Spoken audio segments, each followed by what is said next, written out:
Nadie me creyó cuando dije que mi esposo me estaba mintiendo, no hasta que les mostré exactamente lo que él estaba haciendo a mis espaldas. No empecé siendo sospechosa, y eso es lo que todavía me molesta, porque yo confiaba en él completamente, de verdad completamente, ese tipo de confianza en la que no revisas teléfonos, no cuestionas las llegadas tarde, no buscas señales porque simplemente no crees que existan. Mi esposo, Sergio, era el tipo de hombre que a todo el mundo le caía bien, y no estoy exagerando. A mis amigas les encantaba, mi familia lo respetaba, incluso mis compañeros de trabajo decían cosas como, tienes suerte, él es de los buenos, y durante mucho tiempo yo también lo creí. Llevábamos 6 años casados, sin grandes escándalos, sin peleas dramáticas, solo una vida normal con rutinas y planes, y todas esas pequeñas cosas que te hacen sentir segura. Él tenía un trabajo estable, llegaba a casa casi siempre a la misma hora, y aunque estuviera cansado, siempre encontraba tiempo para sentarse conmigo y preguntarme cómo había sido mi día. Así que cuando las cosas empezaron a sentirse raras, no pensé inmediatamente me está engañando o me está ocultando algo, solo pensé que tal vez estaba estresado, que algo había cambiado en el trabajo, o que yo simplemente estaba exagerando cosas pequeñas. Pero las cosas pequeñas dejaron de ser pequeñas. Todo empezó con su teléfono. Antes no le importaba dónde lo dejaba, a veces estaba en la mesa de la cocina, a veces en el sofá, incluso lo olvidaba en el coche y nunca era un problema. Pero de repente siempre lo tenía encima. Siempre boca abajo. Siempre bloqueado. Y lo noté pero no dije nada, porque no quería ser esa persona que saca conclusiones por nada. Luego empezó a quedarse trabajando hasta tarde. Al principio era una vez por semana, luego 2, y después se volvió algo constante en lo que me mandaba un mensaje alrededor de las 6 diciendo, voy a llegar tarde, no me esperes, y otra vez, me dije a mí misma que era normal, la gente trabaja hasta tarde cuando hay mucho trabajo. Pero hubo una noche que se me quedó grabada. Llegó a casa cerca de la medianoche, yo ya estaba en la cama, pero no dormida, y cuando entró, sentí un olor que no era suyo.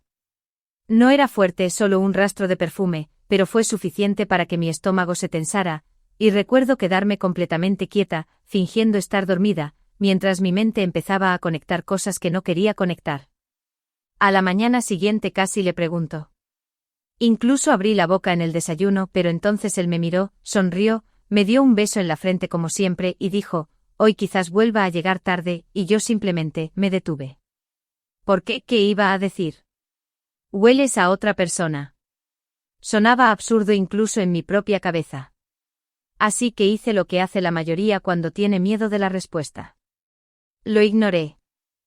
Pero ignorarlo no hizo que desapareciera.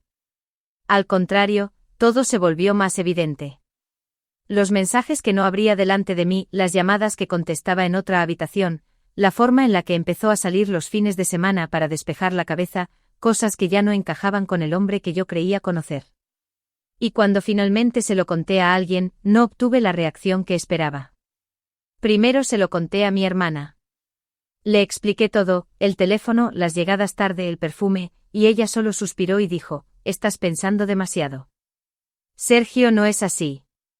Luego se lo conté a mi mejor amiga, y dijo casi lo mismo, si estuviera pasando algo tendrías pruebas reales, no solo sensaciones. Y esa palabra se me quedó grabada. Pruebas. Porque no decían que estaba equivocada exactamente, pero tampoco me creían, y lentamente empecé a sentir que el problema era yo. Incluso Sergio notó que algo me pasaba. Una noche me preguntó por qué estás tan callada últimamente y casi me río, porque quería decirle, porque creo que me estás mintiendo, pero en vez de eso solo dije que estaba cansada. Y él lo aceptó tan fácilmente como si no hubiera nada que cuestionar. Ahí fue cuando algo cambió dentro de mí.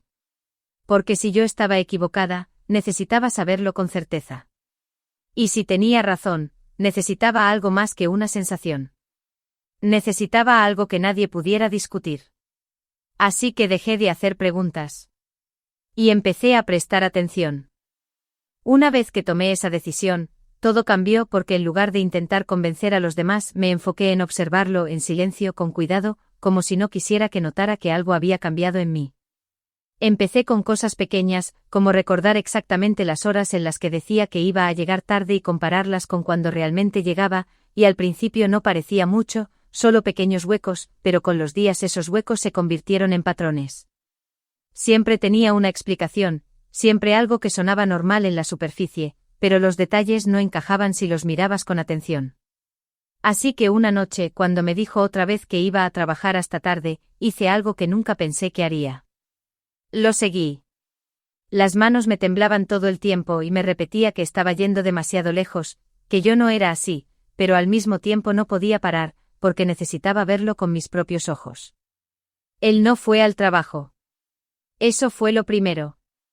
Condujo en la dirección contraria, ni siquiera cerca de su oficina, y yo me quedé lo suficientemente lejos para no perderlo de vista.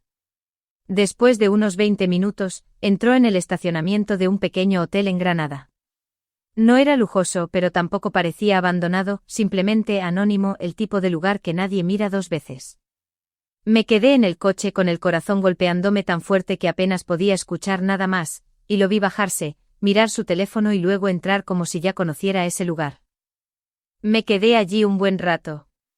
Una parte de mí quería irse, fingir que no había visto nada, volver a casa y seguir viviendo en esa ignorancia parcial donde nada está confirmado. Pero no me fui. Porque ahora ya sabía. Los días siguientes fueron los más difíciles. Actuaba normal, hablaba con él como siempre, sonreía cuando él sonreía, pero por dentro todo se sentía distinto, como si estuviera al lado de un desconocido con la cara de mi esposo. Y entendí algo importante. Si lo enfrentaba directamente, lo negaría. Lo explicaría, lo convertiría en otra cosa, y todos los que ya no me creían volverían a ponerse de su lado. Así que no lo enfrenté. Esperé. Pocos días después, cuando volvió a decir que llegaría tarde, le dije que iba a visitar a mi hermana en Barcelona y quizás me quedaría allí, y no preguntó nada, lo cual de alguna forma lo empeoró. En lugar de eso, volví al mismo hotel y me quedé en el mismo sitio, mirando la entrada. Él llegó casi a la misma hora que la vez anterior.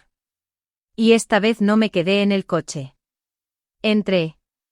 Cada paso se sentía irreal, como si me estuviera viendo desde fuera, pero seguí caminando hasta verlo.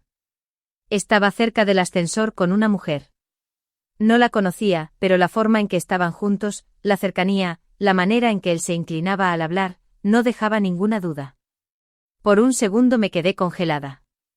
Ese era el momento en el que todo podía explotar, pero recordé lo que me dijo mi amiga. Tendrás pruebas reales. Así que en vez de acercarme, en vez de gritar o llorar, saqué el teléfono en silencio y grabé. Solo unos segundos. Su mano tocando su brazo. Ella sonriendo. Y luego entrando juntos al ascensor. Eso fue suficiente. Me fui de inmediato. Y por primera vez, ya no dudaba de mí misma. Tenía pruebas.